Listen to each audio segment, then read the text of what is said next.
जो कोर्ट संशोधन बिल लेकर के आया था, उसके बाद माननीय कोर्ट में भी यह केस चल रहा है। आज हम लोगों ने उस संशोधन में कहा कि भाई जनता के लिए, गरीबों के लिए न्याय जो है सुलभ हो, सुगम हो और सस्ता होना चाहिए, महंगा नहीं होना चाहिए। गरीबों का जमीन हड़प लिया जाता है। गरीब कौन है? दलित, आदिवासी, वंचित, उनके संपत्तियां हड़प ली जाती है। कोई किराएदार बन के आता है, कोई अतिक्रमण के माध्यम से आता है। उनको न्याय पाने के लिए अगर लाखों लाख रुपया देना होगा तो न्याय से वंचित हो जाएंगे। और एक तरह से सरकार गरीबों के जमीन जायदाद को हड़पाने के लिए ही यह कानून लेकर के आई है। कोर्ट फीस में बढ़ोतरी की है, इसका भी हम लोग ने विरोध किया है। धन्यवाद। के आधार पर करने का इन्होंने निर्णय लिया है। हम लोगों ने इसको प्रवर समिति में बैठने का मांग किया था, संशोधन दिया था, और हमने इसके बिल के आने के पीछे के कारण को बताया। जो 2011 में झारखंड नगर पालिका अधिनियम 2011 के अनुसार यहाँ लगातार महापौर और उप महापौर का चुनाव होता है, और लगातार 3 बार से रांची में भी हो रहा था। एसटी का सीट था, और पूरे झारखंड प्रदेश में 10 सालों के बाद चेंज करने का जो नियम था उसके अनुसार यह सीट जो है वो एससी के लिए आ गया था। एससी के आने के साथ ही इस सरकार ने जो अपने से इसको लाया था, सरकार के कैबिनेट में डिसीजन हुआ, 2 साल कोरोना के चलते यह नगर पालिका की चुनाव रुकी रही।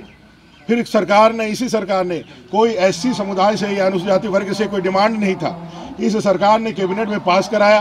कैबिनेट में पास कराने के बाद महामहिम राज्यपाल के यहाँ भेजा, और राज्यपाल जी से समर्थन मान कि उनसे सहमति मिलने के बाद चुनाव आयोग ने आरक्षण का जो रोटेशन प्रणाली के माध्यम से जो आरक्षित सीट थी उसको जनमानस के लिए, जनता के लिए उन्होंने प्रकाशित किया। जैसे ही यह सरकार के द्वारा एससी सीट किया गया, सरकार के ही द्वारा प्रायोजित इससे में विरोध कराया गया, और फिर सरकार ने इसे हटा करके फिर वापस एसटी को कर दिया। मेरा ये कहना है 50 लाख रहने वाले यहाँ एससी समुदाय के लोग अपने आप को ठगा हुआ महसूस कर रहे हैं। उनको लग रहा है कि आपने पहले इच्छा जागृत करी, आपने उनके मान सम्मान अभिमान को पहले और सम्मान करने के लिए आपने दिया, और फिर उनके मुंह के हलक से आपने उसको निकाल लिया। किस लिए? क्योंकि बहुमत आपके पास है। 50 लाख आबादी का प्रतिनिधित्व करने वाला आपके कैबिनेट में एक भी प्रतिनिधि नहीं है। आज ये जो सत्यानंद जो भोक्ता जी है, वो पहले एससी के रूप में वहाँ सदस्य में थे, लेकिन आज 11 सदस्य हेमंत जी के कैबिनेट में एक भी एससी मंत्री शामिल नहीं है, जिसका एक खामियाजा है कि कैबिनेट में भी एससी वर्ग का संरक्षण देने वाला कोई नहीं है।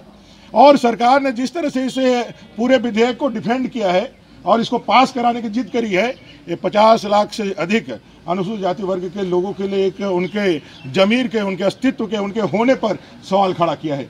और भारतीय जनता पार्टी अनुसूचित जाति मोर्चा झारखंड प्रदेश के उन 50 लाख अनुसूचित जाति वर्ग के लोगों से आग्रह करती है, अपील करती है कि अपने अस्मिता के लिए, अपने होने का सबूत देने के लिए अब निर्णायक समय आ गया है। आपको बताना होगा, नहीं तो पांडु में जिस तरह से मुरुमातु पलामू के अंदर आज 29 अगस्त को हमारे मुसहर परिवार, महादलित परिवार के जमीन को छीन लिया गया, उनको ट्रैक्टर में भर करके भेज दिया गया, जमींदोज कर दिया गया, और 4 महीने से पिछले दिसंबर की कड़कड़ाती ठंड में वो एक थाने, टूटे फूटे थाने में खुले छत पर है, लेकिन राज्य सरकार वहाँ उनको बसाने का काम नहीं कर रही है। और डेमोग्राफी चेंज करने का जो षड्यंत्र वोट बैंक की राजनीति के लिए कर रहे हैं पूरे देश झारखंड के अंदर, उसमें एससी और एसटी की बहु बेटियाँ